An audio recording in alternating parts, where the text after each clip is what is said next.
আজ আমি রান্না করব দেশি মুরগির মাংস। তো আমি এখানে চুলায় কড়াই বসিয়ে দিয়েছি। তো সেইখানে হচ্ছে এলাচ, দারচিনি, গোলমরিচ, লবঙ্গ, তেজপাতা দিয়ে একটু নাড়াচাড়া করে তারপর আমি দিয়ে দিচ্ছি এখানে পেঁয়াজ কুচি। আপনারা চাইলে পেঁয়াজের পেস্ট দিতে পারেন, তো আমি আর পেঁয়াজের পেস্ট দিইনি। তো এখানে দিয়ে দিলাম পেঁয়াজ কুচি। এটা এখন আমি ভালোভাবে নেড়ে ছেড়ে বাদামি কালার হওয়া পর্যন্ত অপেক্ষা করতে হবে। তো তারপরে হচ্ছে এখানে আমি মশলা বাটা দিয়ে দিচ্ছি, আদা, রসুন, জিরে বাটা। তো মশলা আমি এখানে নেড়ে ছেড়ে তারপর আমি কিছু পরিমাণে পানি দিয়ে দিলাম। পানি দিয়ে এখানে আমি সব মশলাগুলো একে একে দিয়ে দিব।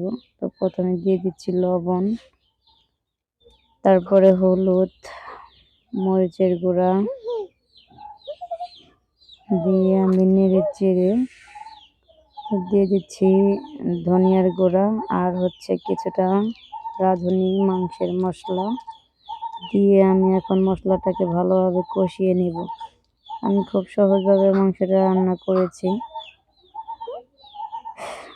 তো এটা আমি কিছু সময় নিয়ে মাংসটা কষিয়ে নিলাম বা মশলাটা কষিয়ে নিলাম।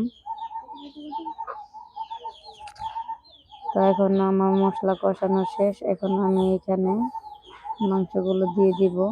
তো সাথে কিছু আলু দিয়ে দিয়েছি। আলুটা আমার দিতেই হয় সব কিছুর মধ্যে আমার ছেলের জন্যে। তো তারপরে এটা আমি ঢেকে কষিয়ে নেব। তবে এটা হচ্ছে অনেকটা সময় নিয়ে কষাতে হবে ভালো করে। মাংস যত কষাবেন তত কিন্তু টেস্ট বাড়বে। তো এখানে একটা আস্ত মুরগি আছে, আর মুরগিটা হচ্ছে সিনান তার নানু বাড়ি থেকে নিয়ে আসছিল। তো দেখেন আমার মাংসটা কষানো প্রায় শেষের দিকে, কতটা সুন্দর দেখাচ্ছে।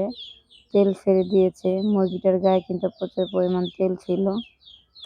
তো আমি এখানে হচ্ছে গরম পানি অ্যাড করে দিচ্ছি। এখানে কিন্তু ঠান্ডা পানি দেইনি, আমি আগে থেকে পানি গরম করে রেখে দিয়েছিলাম। তো এই তো আমার লাস্ট পর্যায়ে। ধন্যবাদ সবাইকে, ভালো থাকবেন, সুস্থ থাকবেন, আল্লাহ হাফেজ।